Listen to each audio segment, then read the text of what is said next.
For nearly 20 years, France was ruled by 3 different kings. But behind all 3 of them stood the same person. Not a king, not even officially a regent for most of that time, but a woman who most of Europe underestimated from the moment she arrived in the country.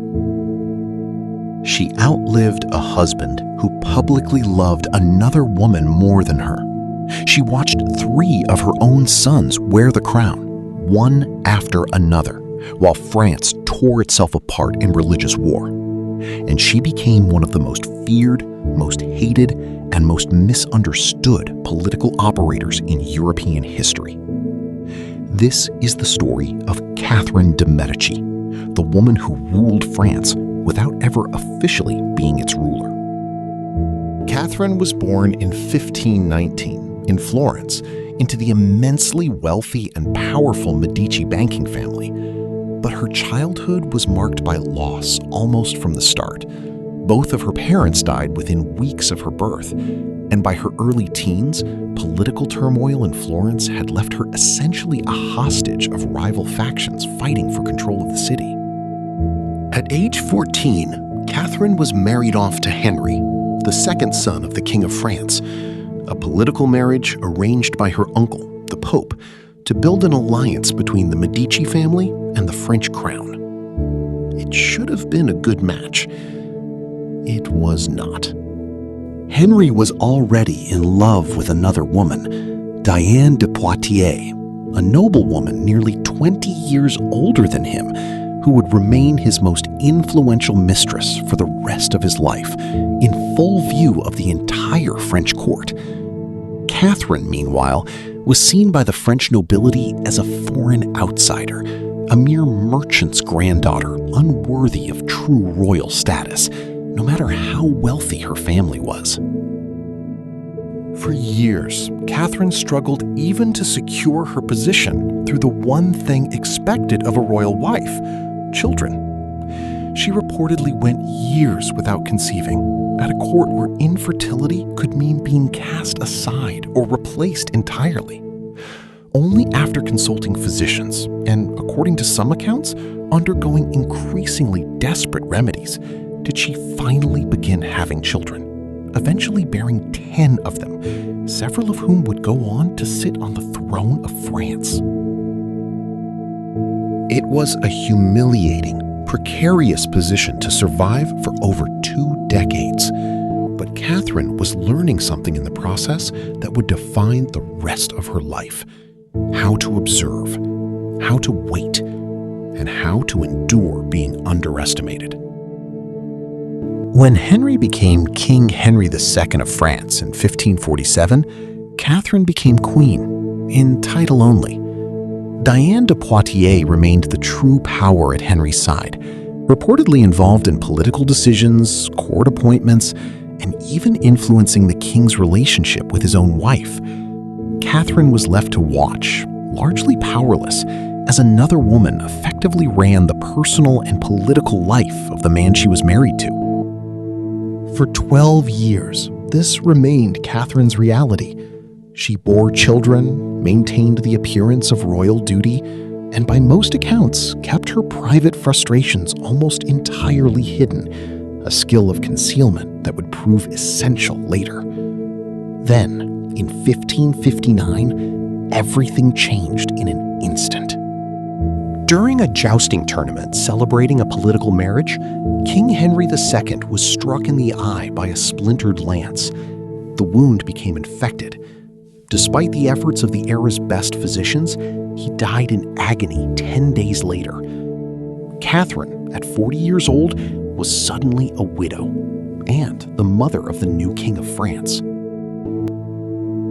Catherine's eldest son, Francis II, became king at just 15 years old, sickly, inexperienced, and almost entirely unprepared to rule.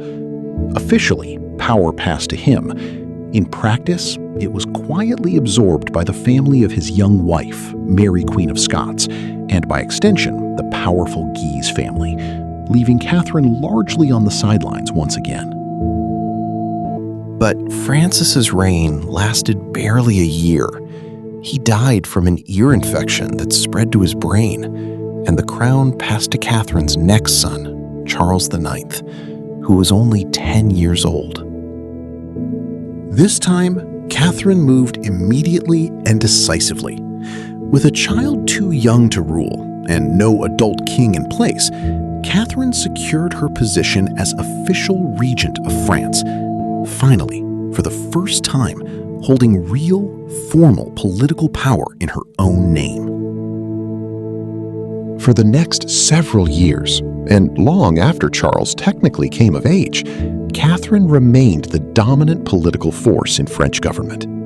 She negotiated with powerful noble factions, managed foreign alliances through the marriages of her remaining children, a strategy so central to her rule that she became known for effectively using her own family as diplomatic currency across the royal houses of Europe, and worked constantly to hold together a kingdom that was becoming dangerously divided.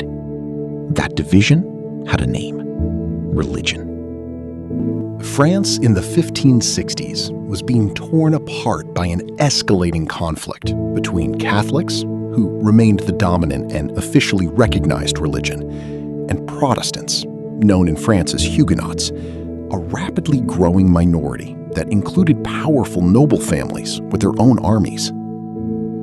Catherine, for most of her time in power, tried to walk an almost impossible middle path. She was Catholic, but she consistently worked to grant Protestants enough legal protection and religious tolerance to prevent full-scale civil war, not necessarily out of personal religious conviction, but because she understood, more clearly than many nobles around her, that a kingdom torn apart by religious war would be a kingdom she could no longer control. For years, this balancing act mostly worked, imperfectly, punctuated by outbreaks of violence, but it held. Catherine arranged compromises, negotiated peace treaties between Catholic and Protestant factions, and repeatedly pulled France back from the edge of total civil war. Then, in August 1572, that fragile balance collapsed catastrophically. The occasion was supposed to be a triumph of reconciliation, the marriage of Catherine's daughter, Margaret, to a prominent Protestant noble, Henry of Navarre, a union specifically designed to help unite Catholic and Protestant France. Instead, tensions in Paris, already inflamed by the presence of thousands of Protestant nobles gathered for the wedding, exploded into violence. An assassination attempt on a leading Protestant commander failed, but triggered fears of a Protestant uprising in retaliation. What happened next remains one of the most debated and disputed episodes in Catherine's life. According to most historical accounts, Catherine, fearing that failure to act decisively would trigger a full Protestant revolt against the crown, was involved in the decision to authorize a preemptive strike against Protestant leaders gathered in Paris for the wedding. What began as a targeted assassination of a small number of Protestant nobles rapidly spiraled completely out of Catherine's control. Catholic mobs in Paris, whipped into a frenzy, began slaughtering Protestants indiscriminately in the streets, dragging people from their homes, regardless of whether they held any political importance at all. The violence spread beyond Paris to other cities across France over the following weeks. Historians still argue fiercely over exactly how much Catherine intended and how much spiraled far beyond anything she had planned. Estimates of the total death toll vary widely depending on the source, ranging from several thousand to significantly higher figures across the country. What's certain is that the event, known to history as the St. Bartholomew's Day Massacre, became permanently attached to Catherine's name and reputation, transforming her, in the eyes of much of Protestant Europe, from a pragmatic political survivor into a symbol of ruthless, calculated cruelty. To this day, historians remain divided. Was Catherine the architect of a premeditated massacre? or a ruler who authorized a limited strike that then spiraled catastrophically beyond her control in a court she could no longer fully command? Whatever the full truth of that night, Catherine continued to hold together French royal power for another 2 decades. Her son Charles died in 1574, still a young man, reportedly consumed by guilt over the massacre that had happened under his reign. The throne passed to Catherine's next son, Henry III, the last of her sons to become king. Catherine remained politically active well into her 60s, still negotiating, still maneuvering, still working to keep the fractured kingdom from collapsing entirely into civil war. She died in January 1589 at the age of 69, having outlived a husband, watched 3 sons wear the French crown, and spent nearly 3 decades as the most powerful political figure most people in France never fully acknowledged as their ruler. Barely 5 months after her death, her son, Henry III, was assassinated, ending the royal dynasty Catherine had spent her entire adult life trying to protect and preserve. For centuries after her death, Catherine's reputation in popular history was almost entirely negative.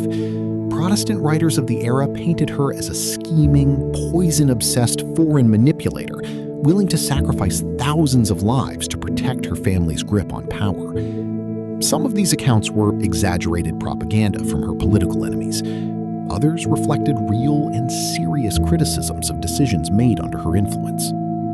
Modern historians generally take a more layered view. Catherine ruled, officially and unofficially, during one of the most genuinely difficult periods in French history, inheriting a fractured kingdom with a child on the throne, and somehow managed to keep France from fully collapsing into permanent civil war for the better part of 3 decades, even as the same tensions she tried to manage would eventually erupt into further conflict after her death.